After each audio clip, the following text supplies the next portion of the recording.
আসসালামু আলাইকুম এভরিওয়ান, কেমন আছেন সবাই আপনারা? আশা করছি সবাই ভালো আছেন।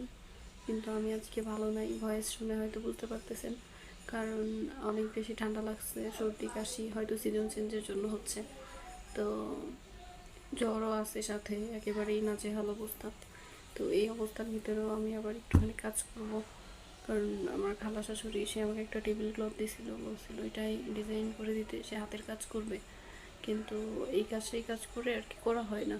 তো আজকে ভাবলাম যে ভালো লাগতেছিল না আসলে, কি করব পরে ভাবলাম যে ওইটা আঁকাই। কিন্তু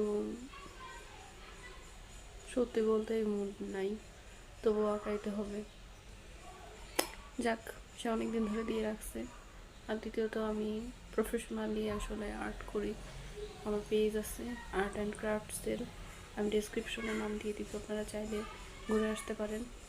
তো ওখানে আমি অনেক রকম প্রোডাক্ট, মানে আর্টের কাজ করি, ক্রাফটের কাজ করি। আমি আশা করছি আপনারা দেখলে আপনাদের ভালো লাগবে, আপনারা যে ঘুরে আসবেন পেজ থেকে। আর এখন একটা টেবিল ক্লথ, এটা সিম্পলি একটা ডিজাইন করে দিব, যেটা আন্টি কাজ করবে। আন্টি কাজ করার পরে আমি হয়তো ওইটা শ্যুট নিয়ে আপনাদের দেখাবো যে কাজ করার পরে ডিজাইনটা কেমন লাগতেছে। একেবারেই সিম্পল একটা কাজ। তো যাই হোক, এখন ডিজাইনটা করি, আপনারা দেখেন ডিজাইনটা কেমন হচ্ছে। তো দেখা হচ্ছে ডিজাইনটা করার পরে।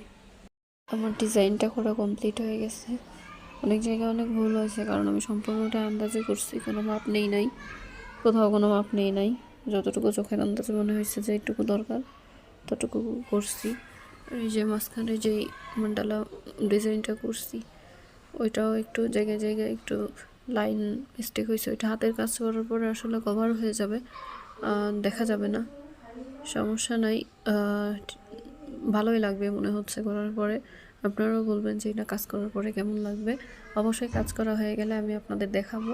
তো আল্লাহ হাফেজ, আজকের ভিডিওটা এই পর্যন্তই। আপনারা সবাই ভালো থাকবেন।